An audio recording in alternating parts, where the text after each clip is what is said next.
I'm Mike Aldredge, and fell in love with these a long time ago. I spent 2 years looking for this bike, and I finally found it in Fayetteville, Arkansas. Drove up there, trailered it home, and I spent a year and a half getting it right. And they can be difficult to get parts for. It's a 70 Yamaha XS1. They made right about 6,000 of them the first year, so they're pretty difficult to come across anymore. And they're rather easy to build. How about paint scheme? Things like that. Yeah, and the color may not be spot on perfect, but I rejected it and stripped it back down 3 times, so it took 4 times to get it right. Okay.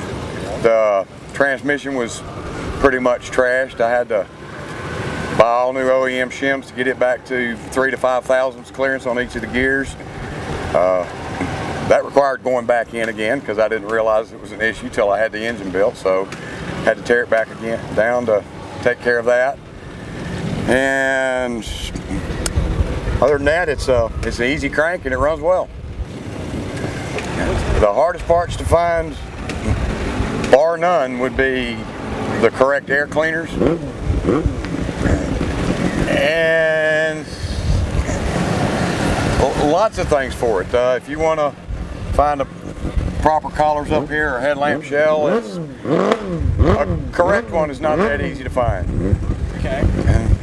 And if you buy a new rubber foam for your seat, it's going to be about 2 inches too thick, so you have to sculpt it out on the bottom to get it back down to the height because you can't afford to cut the top down. It won't look right. Mike's XS sells these. These are, you really need that for it to be correct. What else?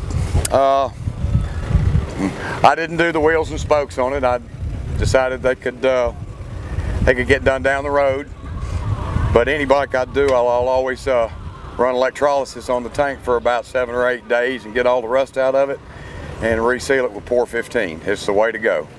And it looks correct because it's a nice silver tone and it looks like the inside of the tank should. I would say if you want to finish it, you better work on it 3 times a week.